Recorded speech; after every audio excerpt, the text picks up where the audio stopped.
To talk all things baseball, I think he was the Yoo-Hoo Manager of the Week this past week. It's Aaron Boone. That's a prestigious award. Listen, when I played soccer back in the late 70s, I got the Yoo-Hoo Player of the Week once. I like Yoo-Hoo, so send it on over. By the way, I can't stand Yoo-Hoo. It's disgusting. Really? Yeah. I'm surprised. Yeah, I never liked it. Hoagie and some Hershey chips and a Yoo-Hoo. Hoagie, Aaron. It's Philly guy right here. Come on, man. It ain't a hoagie. It's a sub or a hero. Hoagie. Oh, my God. Can't get the Philly out of him, man. Good having you on. We'll talk to you next week. By the way, that'd be like the greatest news you ever got. Yeah, I would be like, great. See you guys later. All right, Aaron Boone Report brought to you by Jersey Mike's, the official sub sandwich shop of the New York Yankees, by Winters Brothers Waste Systems. Conveniently rent a dumpster online at wintersbros.com. Long Island's #1 choice for waste removal, wintersbros.com, and by Spectrum Mobile. Get unlimited talk, text, and data. You could save up to 40%. Go to spectrummobile.com today. Aaron, how you doing, pal? I'm doing well, guys. How are you? Really, really good. I knew the answer. You went 7 out of 10. You take 3 out of 4 from Texas, and you get to watch a no-hitter from Corey Kluber. So let me start with Corey. I've heard guys in the past say that they knew in the bullpen before they came out they had it. I've heard other guys throw no-hitters say they were terrible pregame. Did you have any sense from Corey pregame that he was in some kind of zone or not at all? No, I mean, as you might imagine, Corey's doesn't give you a great read one way or the other. Like if he could pitch a no-hitter or go out there and not pitch his best, and you're not going to know any difference from him. He is disciplined and professional and just workmanlike and keeps the blinders on. But what a performance and what a fun night to be a part of. Yeah, no doubt, especially late when a couple guys did hit the ball solid and you made some really good defensive plays at third, the play by Wade and Wright. So, they had a couple shots there. Walk us through in the dugout. At what point do guys start saying kind of the unwritten, stay away from him, it's got a no-hitter? Does that start in the 5th, the 6th? When do the guys start getting or acting a little different in the dugout? I'm not sure. Obviously every dugout's a little bit different. So in Texas, it's our first time being there. So where I am up on the top step, it's kind of a deep dugout, and you really drop down. So I kind of did all my interaction mostly up there, so I didn't feel like I was necessarily a part of what was going on behind me. So Higgy told me later, how nervous he was. He was hyperventilating in between the 8th and the 9th inning, and I had no idea. So I was, just kind of. I was joking. Before he went back out for the 8th, I walked over to Mike Harkey, and he's sitting there. We kind of get together before every inning. And I said, "All right, if we get in some trouble here, we probably want Lowe up." And he's just like, "Nope." I said, "All right," and walked away. And then I went back down before the 9th, and Hark beat me to it. He goes, "Hey, Chappie needs some time getting going. I think we should at least have him up and going just in case we need something." Because the game's in the balance. It's a 2-0 game, yeah. So, yeah.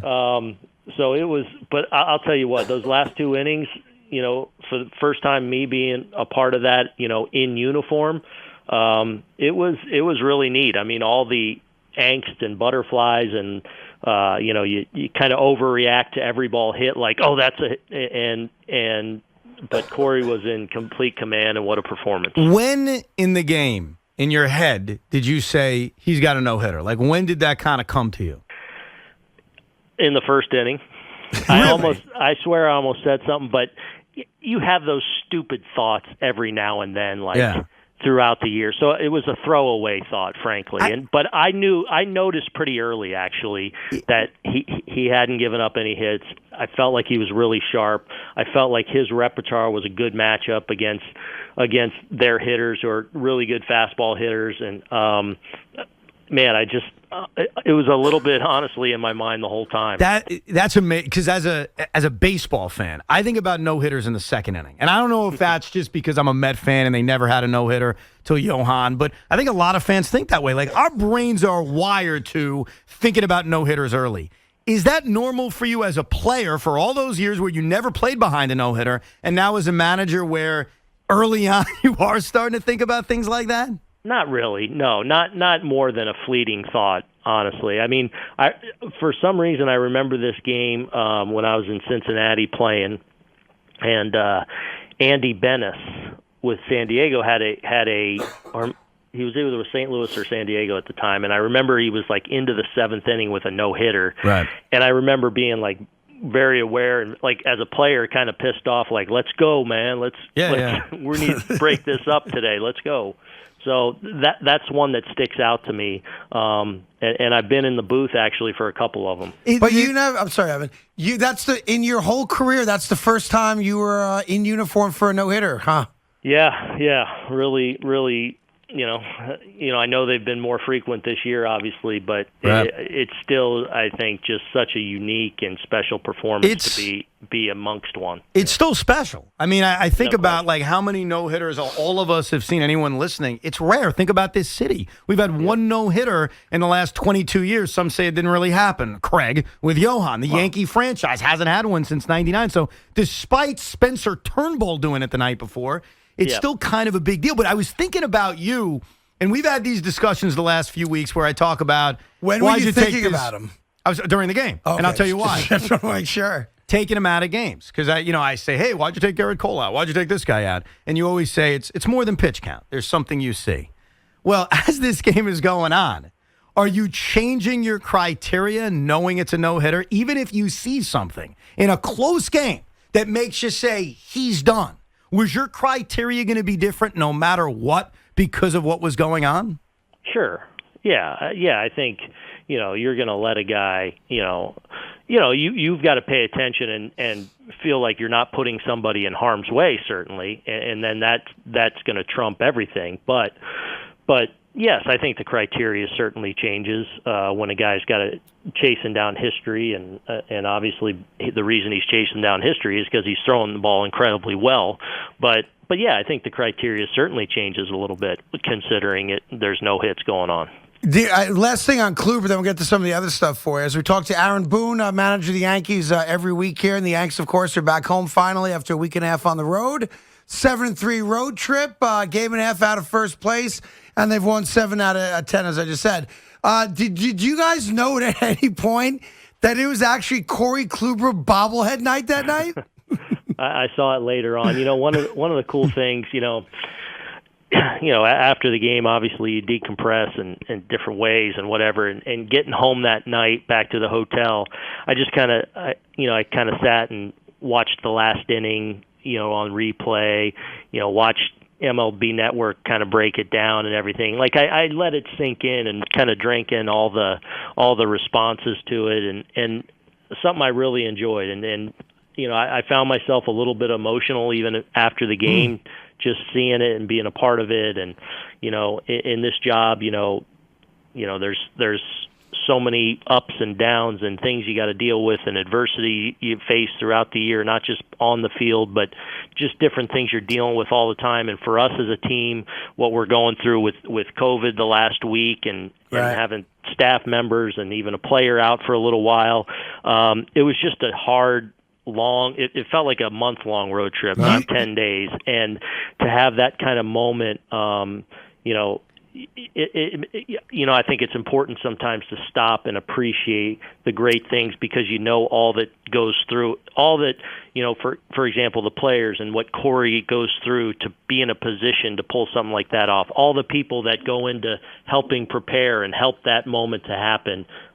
You try and take a step back for a moment and smell that a little bit. It's interesting you say that to me because I did notice that when he got the final out on the ground ball and all that, you came out of the dugout, but then you stayed there. You stood right outside the entrance to the dugout as if you were watching the guys enjoy it. And I noticed you did that. I wasn't sure if you did that consciously or as you came out of the dugout, you stopped yourself from kind of running out to the field. Yeah, I usually, you go right to the coaches and you're just so excited and you embrace everyone. I did. I think consciously I stepped out of the dugout and I tried to see as many people's reaction in real time as I could and tried to just lock in on those and just try and take it in. So I did do that on purpose, and it was fun to kind of see the reactions and see the infielders getting to the mound and watching the outfielders run from the outfield and then seeing the bullpen empty. I tried to, kind of drink in the moment as much as I could. Talking to Aaron Boone, going back to the last game against Texas yesterday, there were 2 plays late, I think both involving Gio Urshela on the base paths, that I wondered, why not challenge at that point in the game? What was the thought process behind not challenging those 2 Urshela plays? Yeah, the second one I probably should have, and I was up there. We have our replay guy is one of the staff members that was out, so we were a little jammed up this week, even though so many people stepped up and filled in a really strong way all week. So we didn't have our normal kind of. And basically it was like, okay, I know where we are in the game. Let's challenge it anyway. And I just felt like the confirmation I got from there was this is a no challenge. So that's as simple as that. Not a great answer for you, but that's. No, I thought. Listen, I thought you're right on the play at second base. I'm convinced he's safe at third. He pulled his arm back. I know the cleat's there, so it's a question of does he have a finger on the base or is he grabbing the third baseman's cleat there? But I figured at that point, it's only a 2-run game. Why not? Yeah, and you're probably right. And at that point in the game where obviously you're at the point of the game where you can get into crew chief challenges and stuff if you're up against it, it's a fair question, a fair criticism. When did you find out about Giancarlo's injury? Was it all at once or was it something you knew was nagging him? Take us through what happened with him. Yeah, so whatever last game he played in Tampa, I believe it was the first one, he came the next day. He was in the lineup, and I think wanted to kind of. I didn't know anything about it. I think he was just because I think it was minor enough, even in his mind, that he didn't want to. He just wanted to go through his next day of progression. Then he came in and said, "Yeah, I got a little thing going on." And he noticed it, I think, in his second at bat the night before is where he first felt it. So I think it was one of those things that was minor enough that, but obviously, knowing his body and knowing his history, he just said, I don't want this to be something that turns into 3 weeks or a month or whatever. And so I'm glad he's out ahead of it. He was out taking BP again today and looks on track to come off in a few days. So Tuesday, I think he's eligible Monday. You guys are off, but on Tuesday you expect Giancarlo to be back. I hope so. I want to get through these next couple days. I know the last couple days have gone really well in his eyes as he's ramped up and started to hit on the field today. We'll see how. I'm sure he'll have to go through and do some more extensive running and maybe even touch bases a little bit. Let's see how we do over the weekend.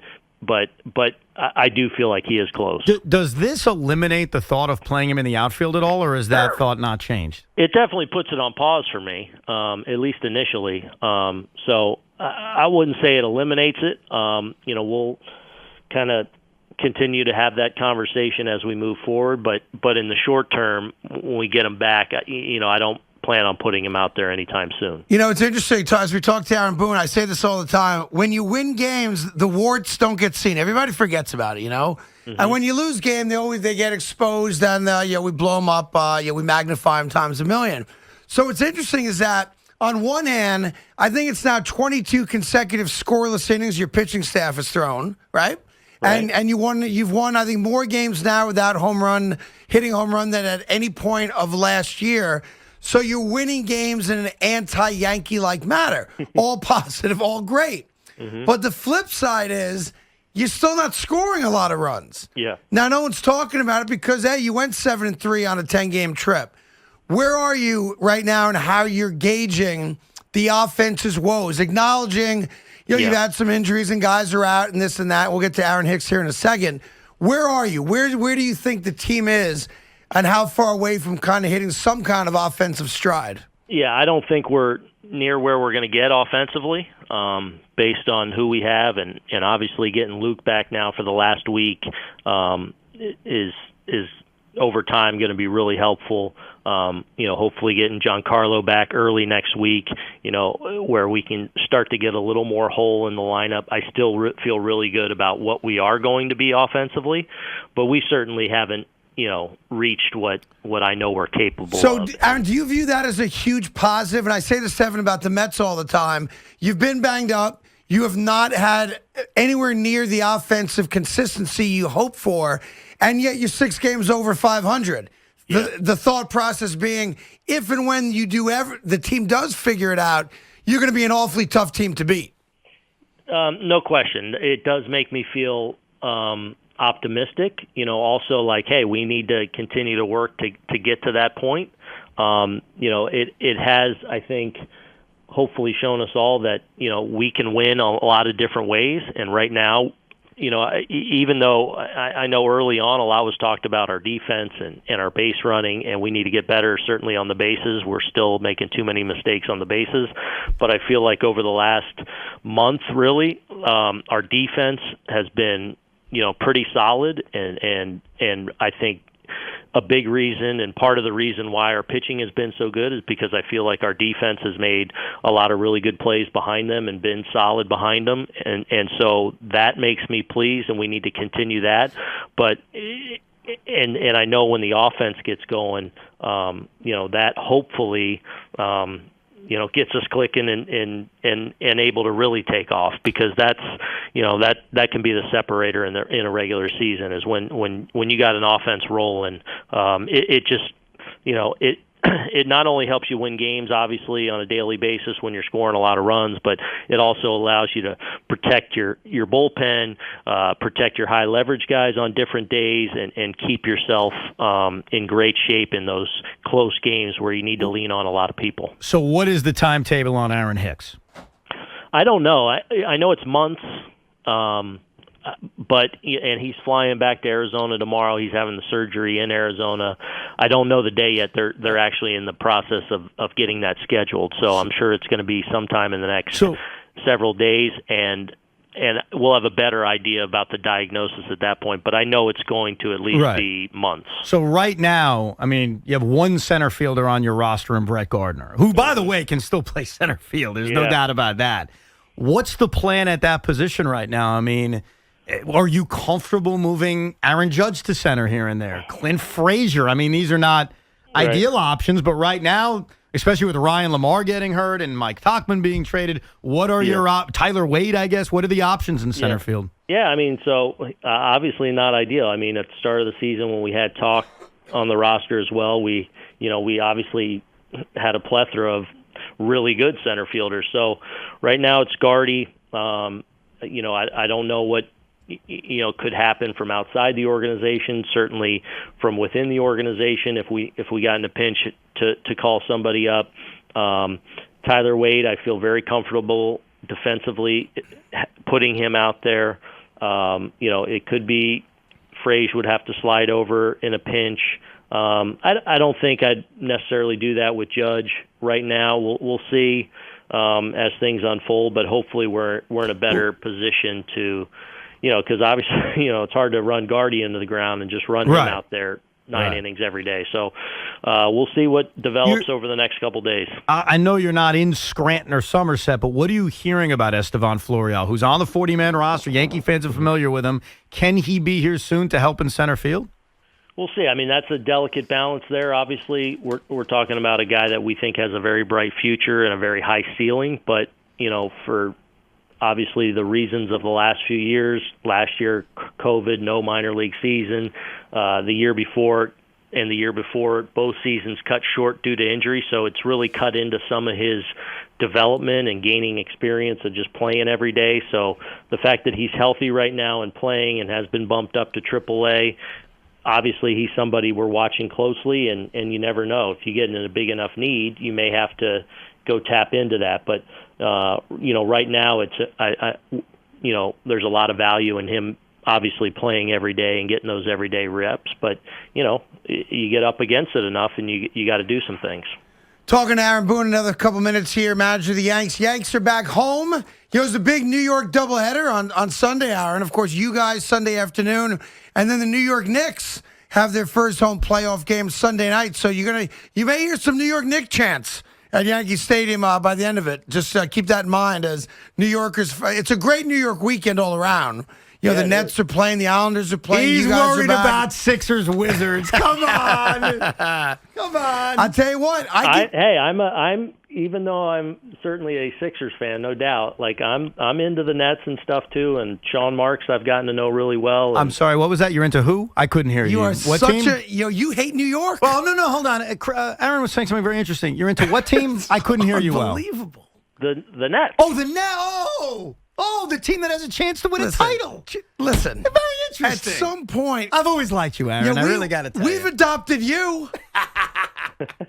We have. We've accepted you as one of us. Kevin Durant, Kyrie Irving, Sean Marks has done a brilliant job. I know what you'll be doing Saturday night at 8 o'clock. You'll be locked in.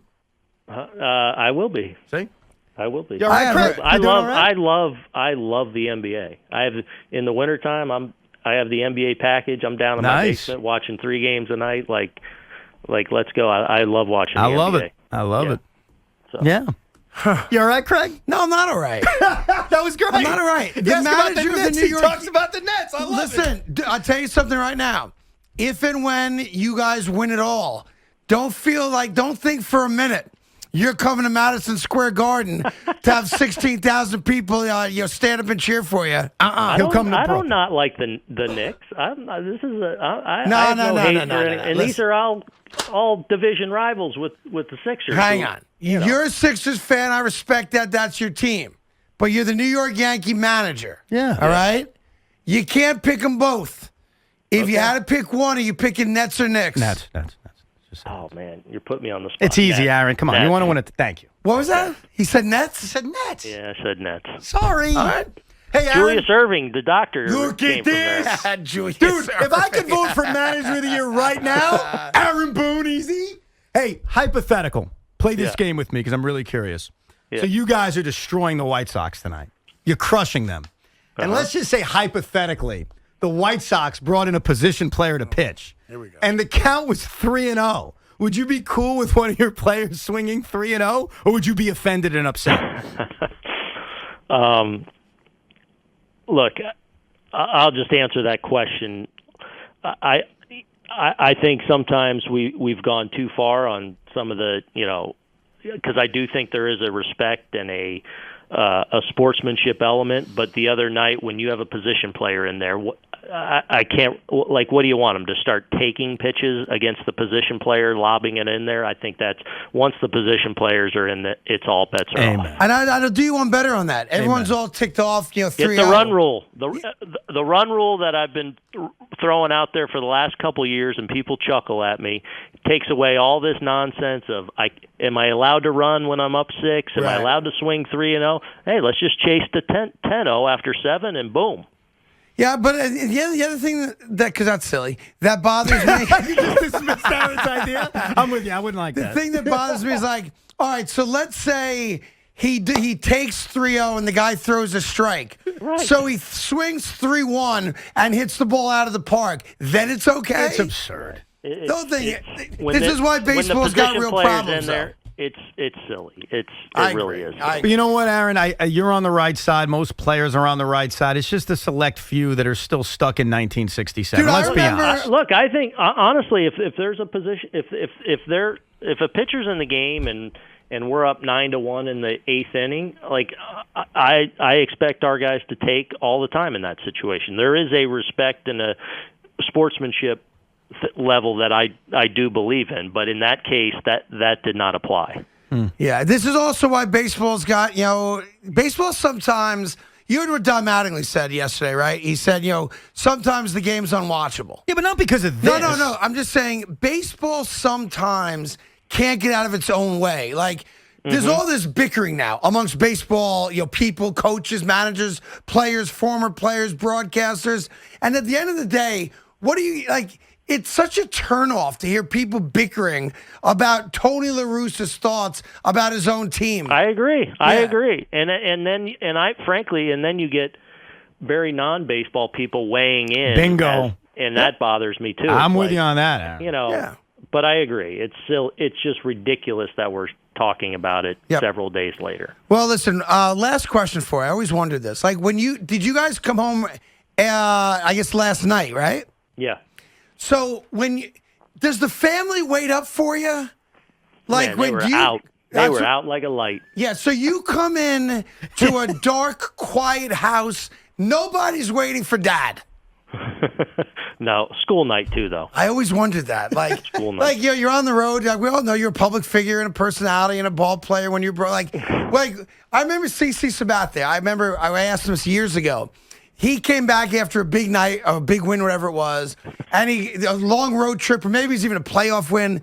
And I said, "Are the kids awake? Like, are they waiting for Daddy's home?" He said, "No." But Amber was. That's funny. Well, listen, welcome back. Congrats on the road trip. Hopefully the winning continues. We appreciate your time as always. Try to keep the guys healthy and beat the White Sox. It's a big New York weekend, and we always appreciate your time, Aaron. Thank you. All right, look forward to that Yoo-hoo showing up. Listen, it's coming now. All right. See Make you sure guys. you say thank you when it gets to you. Some people forgot how to say thank you. All right, thank you. There you go. Thanks for Aaron that. Boone, everybody.